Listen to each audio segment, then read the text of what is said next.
Hi, Darren here, and welcome back to my occasional series celebrating the EP format. And in this episode, I'm talking about the first and, by my reckoning, only EP release from the original and most influential college rock band to emerge during the 1980s. That is, of course, REM.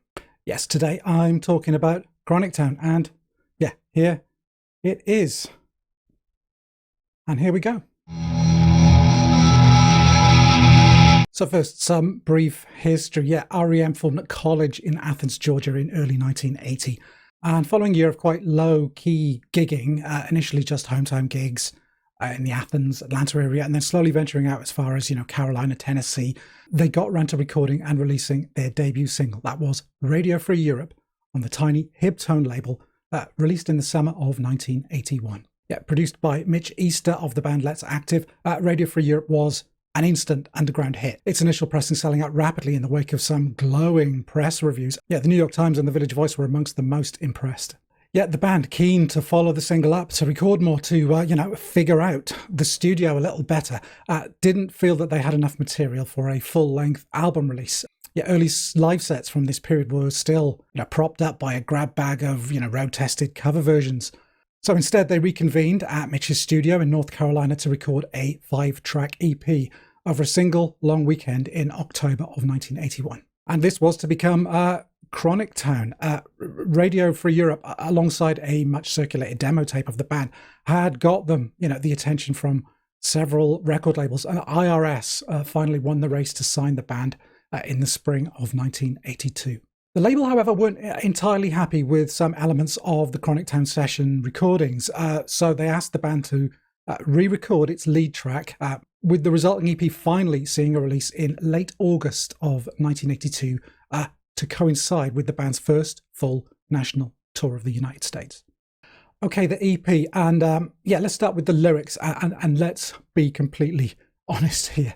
Trying to analyse any of Michael Stipe's lyrics before about 1984, pre the Fables, Life's Rich Pageant albums, is ultimately going to be completely fruitless. Michael himself has declared that the majority of the early REM lyrics are almost entirely textual, they're cut up, they're associative, and his low kind of mixed mumblecore, if you like, approach being to insert his voice into the tumbling, soupy jangle of the early REM sound, as if it were just another instrument. But the most common Stipe trick of this period is to take a sentence and drop a word or words, kind of capsizing the meaning and the rhythm along the way, rendering the phrase off-kilter and strange. So straight off the bat, from their debut single, Radio Free Europe, how about keep me out of country and the word disappointment into us absurd?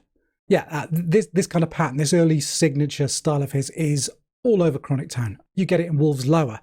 Suspicion yourself, don't get caught. In Gardening at Night, we fell up not to see the sun, gardening at night just didn't grow. And again, in Stumble, most confusingly probably, Force Fields Explorer racing home the ancient star. Yeah, cracked word clumps oftentimes pass unheard. That's not Michael, that's me talking about his lyrics. Yeah, but you get the picture. Yeah, also the Merc, yes, the young Stipe was very self-conscious as a singer, keen for his vocals to be mixed lower, murkier, be recorded in odd locations or situations, stairwells, outdoor spaces, even once memorably with a bucket on his head. And this allowed him to kind of sink back into the music in a way. The meaning becomes more concealed, the words get obscured. Yeah, that palpable sense of mystery is heightened. But doing this kind of highly, quite coloured kind of production ethos, it does allow for some interesting dynamics. Occasional lines, choruses, isolated words are allowed to just stand proud, often repeating, and framed with the wonderful backing harmonies from Mike Mills and Bill Berry, heightening the musicality of key phrases. And on that note, and here's a thing. Yeah, I'm not saying we can pull out deeper seated, hidden meaning from Chronic Town using this trick, but I've generated a word cloud using the combined lyrics from all 5 tracks to see if we can tease, any of the threads out of Stipe's text. And there it is, town features largely, but there's a lot more kind of agricultural language here, gardening, you see reaping, pulling even, which you could argue, clearly roots these songs in the rural South, rather than the cities of a lot of the band's, post-punk contemporaries.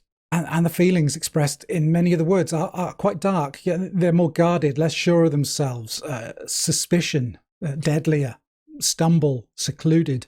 Plus, there's a clear pattern of words as well, hinting at concealment, being trapped, restrained, held back. You've got cages, box, court, ball and chain. And alongside that, there's also much imagery associated with, fables, folk stories, cautionary tales, if you like. We have wolves, posses, tombs, ruins, boxcars, carnivals, the threat of danger, of excitement, tied in with, themes of movement, traveling and escaping. But there is stuff to get our teeth into here as well. There are songs with, unidentifiable link to real world places and things. The marker stone, for instance, in A Million, is generally considered to refer to the Georgia Guidestones. Yeah, it's weird. Henge-like granite monument erected in 1980 near Elberton, which is about 40 miles from Athens. A very weird cultish construction inscribed with all this kind of pseudo-religious text. It was the source of much protest and lots of conspiracy theories erupted around it over the years. Someone eventually blew it up in 2022. But where these lyrics are rooted in anything, often it's just in things like personal anecdotes. For instance, Peter Buck's neighbour is the guy who would often be seen tending his garden in a suit and tie, in the early hours of the morning, late at night. Yeah, often you just get whatever influences Stipe had been absorbing on that day. I'd love to say that Boxcar, Carnival of Sorts, is based on the classic Ray Bradbury story, Something Wicked This Way Comes, as the imagery just aligns so closely, this mysterious carnival pitching up in small town USA, in the dead of the night, peddling temptation, damnation, masquerading as escapism and entertainment. But I can't find any direct evidence that Michael based it on that story. In fact, most of the reports hint that the song's inspiration was actually from the then recently released David Lynch movie The Elephant Man, which I guess, given the time frame, makes a lot of sense. So leaving the lyrics behind, let's move on to the music. I think early REM has almost become like a de facto description in itself for this kind of music, alongside those adjectives, jangly, chiming, folky. We've just got those out of the way straight away. Let's try and make a better job of this. And we'll start by looking at the band's influences. Yeah, I think REM are pretty interesting in a band that most people would probably describe as, an early American post-punk act, because whilst punk was undeniably an influence on the band, in early gigs, they regularly covered the Sex Pistols' God Save the Queen, of all things. They went on to cover Wire and Gang of Four, Mission of Burma. The majority of their musical influences, I think, extend back a little further than you'd expect from most post-punk bands. Yeah, the New York scene featured heavily, so the Velvet Underground, of course, the New York Dolls, Patti Smith Television, but they also had a love of a lot of late 60s psychedelic rock and folk rock, the Byrds, naturally, the Zombies, the Beach Boys, Fairport Convention even. And there's also a big influence from some of the kind of country-influenced rockers of that same, early 70s period, people like Graham Parsons, and perhaps most of all, the same period, that power pop movement, bands like Big Star. Yeah, there were several contemporaries of REM who were just much more explicitly power pop, I guess you'd say, and they tended to come from the same region as well. Bands like the DBs or Mitch Easter's band, Let's Active. But REM, the band's sound at this point in time, instrumentally, Chronic Tone 100% foregrounds that mixture of the threading, rolling, arpeggiating jangle of Peter Buck's guitar, with that highly melodic bass playing of Mike Mills. He did a lot of the heavy lifting early on whilst Peter Buck was still getting to grips with learning the guitar.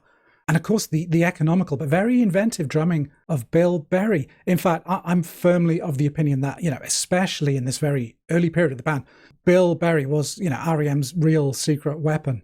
There are the clattering tom rolls that punctuate A Million, those weird freeform sections in Stumble during the reverse tape loops and Michael's spoken word sections. There's the kind of little subtle ticking rim shots in the quiet sections of Boxcar, and that kind of wispy hi-hat in Wolves Lower. Yeah, between them, Bill and Mike were by far the most experienced musicians in REM at this point. And although Buck's ringing guitars are, rightly, I think, pushed up front to the fore, the rhythm section really carry these songs without question. And this EP, its sound, the production, the layering of the guitars, the tape loop experiments, the odd miking of the vocals, piano and keys beginning to feature more. This is what they would carry into and further kind of polish, if you like, for the recording of Murmur the following year. Yeah, Murmur was voted Album of the Year all over in 1983, beating out a lot of very established artists in, end of year polls. Yeah, I think as a consequence of Murmur's, huge critical success, Chronic Town gets a little bit overlooked when in reality it's just a great document of the slightly livelier, rawer, more wired, more jittery version of the band that they were actually all becoming. Yeah, there are Chronic Town songs I think that you could almost consider as dry runs for some of the key tracks on Murmur. A Million, for instance, is, I think, about 90% of the way towards what would finally become 9/9. And the central melody of Gardening at Night feels within touching distance to me of one of my favourite tracks from Murmur. That's Laughing. Either way, overlooked or otherwise, as a standalone EP, I think Chronic Town is just an indispensable part of the REM story.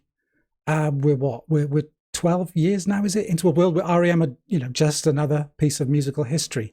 I think given the way that the story of theirs developed, that final run of albums, that 15 years, I think it was or so, without Bill Berry, for me, that period has slightly dulled down whatever it was that made them so great. That made them at one point in the very early 90s, at least, the greatest band in the world. Yet these late period records aren't without their merits. Yeah, I actually love Collapse Into Now, their 2011, sign-off album.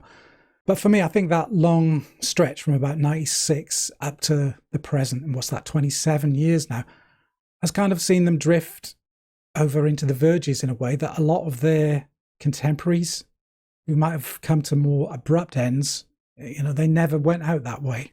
And that, I think, is a real shame.